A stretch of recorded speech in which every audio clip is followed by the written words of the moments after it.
Krásný, dobrý, jarní a slunečný den z tohohle krásného políčka za mnou. A teď si možná řeknete, co blbne, proč z krásného políčka, teď tam bude muset něco dělat, teď by měl radši odpočívat. Na tomhletom políčku jsem se na podzim poprvé v životě pokusil o orbu. Zkoušel jsem tady orat. No, pravda je, že podle slov Franty Šimáka mi to prý docela šlo, na to, že to bylo na poprvé. No nic, necháme podzim podzimem, je tu jaro a je čas pro další práce. Abychom tyhle práce mohli provést, přivezl jsem si pár pomocníků, logicky je to pohonná jednotka Vary na převodovce 317, potom tady mám smyk, mám tady kombinátor, mám tady brány, mám tady kypřící ústrojí a to hned ve dvou variantách. A vy si možná říkáte, no a co jako použije první smyk, brány, je toho nějak moc? Dost teorie, pojďme nastartovat stroje a ukážeme si to v praxi. První příslušenství, které použijeme, je smyk stavitelný S1000. Ten můžete připojit jen do nastavovacího tělesa NT3, které musí být zapojené v závěsném zařízení BZN.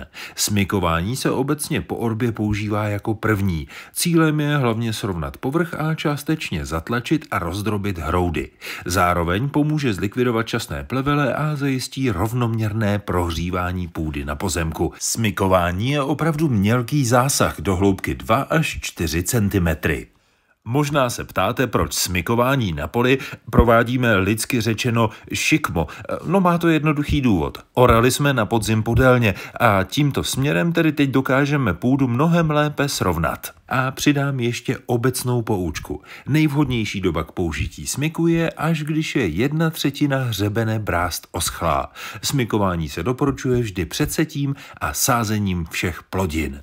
Další kus železa, který jsme si připravili, jsou brány hřebové o šíři záběru až 138 cm, tedy BH 138, které nám pomohou s takzvaným vláčením. To se provádí do hloubky 8 až 10 cm. Vláčením mělníme hroudy, rozrušujeme půdní škraloup a provádíme prokypření. BH 138 jsou brány třířadé s výkyvem pro lepší kopírování nerovností. Zapojují se do nastavovacího tělesa NT3. Důležité je zde správné seřízení nastavovacího tělesa, tak aby všechny hřeby měly stejnou pracovní hloubku.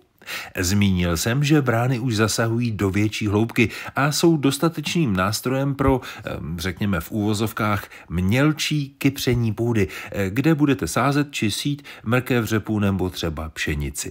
Na tomto políčku poroste cibule. Pro jeho jarní ošetření by velmi dobře posloužil i takzvaný kombinátor.